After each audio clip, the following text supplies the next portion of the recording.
Hello and welcome to ADHD Mums. Today we are going confessions from you, from the listeners who wrote in directly on jot forms to share their experiences being a mum. If I had to talk about all of the highlights over the past 3 years doing this podcast, reading these confessions would hands down be one of the highlights. I'm not giving you one confession today. I'm going to give you all of the best confessions, all of the ones that really shook me, gave me goosebumps, and I saved because I thought there is just no way that I cannot share these because they 100% made me feel validated, not alone, and really seen in my experience of motherhood. I'm going to read them out. Some of these are funny, some of them are heavy, all of them are true. And if you've ever felt like you're the only one thinking, is this just me? This episode is your permission slip to stop hiding and know that there are hundreds of women, if not thousands, I have no idea how many, but they are in this community, that's for sure, who feel exactly the same way. So I'm going to do 2 categories with the confessions. 1 is funnier and 2 is a bit darker. Let's start with funny. The first one is I often dry wet dishes from the dishwasher with clothes that I'm wearing. I scoop out the soap in my hands and put it in the dishwasher, and I do this for over a week because I just want to avoid refilling the dispenser. That is my level of executive function this week. Next one, I regularly use baby wipes to clean the bench, my face, the floor, and then once the toaster. That is where I'm at with my domestic shortcuts. All I'm going to say to that person is please do not flush the baby wipes down the toilet because you may also clog your toilet. I really like this one because this is so relatable. I wear noise-cancelling headphones during dinner so I don't scream when my husband chews too loud. I've started calling it Mummy's Cone of Tolerance.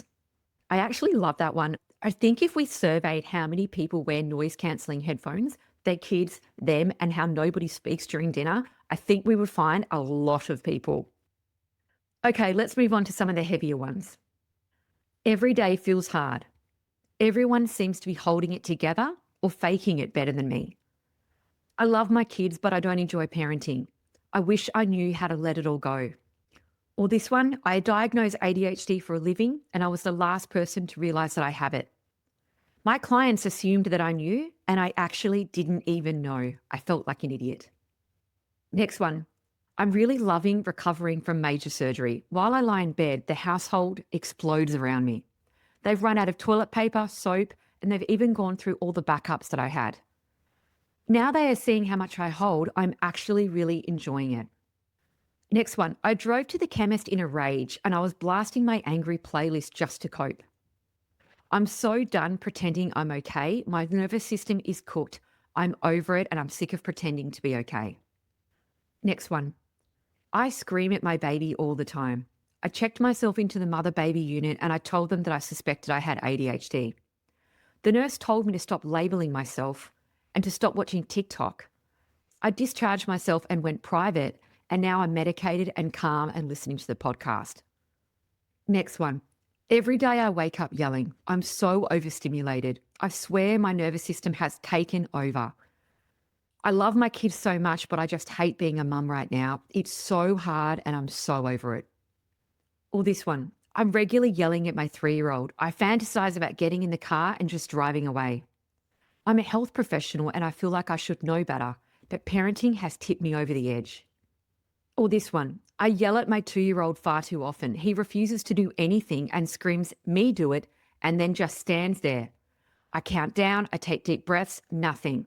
I end up screaming back, well, fucking do it then. And then afterwards, I feel so guilty. Every one of these confessions came from someone trying so hard, someone loving so much, someone barely holding it together in a world that just does not make space for our kind of motherhood or our kind of children. None of these women are broken, none of them are bad mums, and none of them are alone, and neither are you. We all have bad days, and that's okay.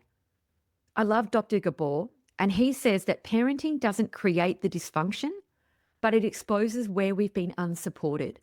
Now, this is so true for neurodivergent women. It's not that we aren't good mums. It's not that we're a bad parents. It's not that we need to learn more, do more courses. We definitely don't need to do any more. But it's about the fact that we need more support than what we get. We can also go back to the polyvagal theory, which talks about how under chronic threat, which a lot of us are under, that chronic stress, that chronic overwhelm, which I believe, my opinion, is that where some of that mum rage comes from, or maybe that's just me. That even if the threat or the chronic stress that we feel is relentless noise, mess, or relentless needs from other people, our bodies shift into survival, and the rage that comes isn't weakness.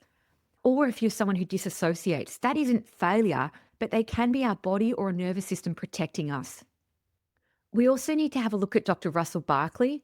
Some of his ADHD research is just so brilliant. He talks about how emotional dysregulation is central to the ADHD experience. It is not a secondary part of it. It is the center of ADHD. So if you become emotionally dysregulated, if you lose it, if you cry, if you start screaming, it's not that you're a bad mum. It's because you're parenting with an unsupported brain, and the system around us is built for compliance, not compassion. These confessions aren't cautionary tales. They're not warnings or lessons or things to tidy up and grow from. They are raw proof that you are okay. You are not broken, and you are not the only one that feels this way or does these things. These confessions are what happens when the truth bubbles past performance, when the mask slips, and what's underneath is exhaustion, rage, shame, and survival. And I'm not going to give you any quick tips to bring your emotional regulation down. What I am going to say is that you are not alone in what you feel. You are just isolated by the idea that you are supposed to hide it. You may only take your mask down in the shower alone, and as soon as you take it down and you take a breath to cry, a child comes in to tell you something. And then even in that 1-2 minute moment, you are also interrupted. The takeaway is to actually start talking about this. And this is what this episode is about. We need to start saying some of these things out loud, screaming in the car, whisper to a friend that doesn't flinch when you say some of your most dark thoughts. Text a friend, find a safe person that you can vent to. I have a couple of best friends, and when I talk to them, they know that when I start to talk about dark thoughts, anger, frustration at my husband, at my children, that I'm okay. And at the end of the phone call, they may say, "Are you okay though?" Or they might text me later, "I'm still thinking of you. Are you okay?" And I know that I can say to them, "I am okay," or "I'm not." Find people that you can actually talk to that are safe for you. If you don't have anyone like that, I encourage you to reach out into the Facebook group and just start a Facebook message chat with someone else who also needs an online friend. Write down in the notes app in your phone and never show anyone, or show someone your call. Find a counselor, a psychologist, somebody to speak to if you can afford it. And I know the cost of living is just so high at the moment. But shame is the enemy here, and shame grows in silence. Shame thrives in secrecy. We don't get ashamed because we feel things. We get ashamed because we think that we are the only ones who do. Let's talk about it. Let's say the things that make us feel too much, that we're too loud, that we're too human, that we feel too much. Because when we speak about the shame, it loses its grip. And the relief and the validation lives in the split-second recognition when someone else says, "Yeah, me too," or "same." And that's not weakness. That's what keeps us tethered to ourselves and to each other. So that was your confession for the week. And if that sounded like yours too, you're just finally telling the truth out loud. No toxic positivity, no social media performance, just this. You're allowed to be furious, you're allowed to be fed up, and you don't have to start every sentence with, "I love my kid's butt." You're allowed to be honest about how much this hurts and how hard it is, and you're allowed to stop hiding it. So don't clean up. Don't water down your emotions, and say the thing and keep saying it. I'll be here next time you need to get it out. Please write into the confession box, contribute, and help to reduce some of that shame that mums feel about not feeling grateful for every moment. Thanks for listening. Until next week.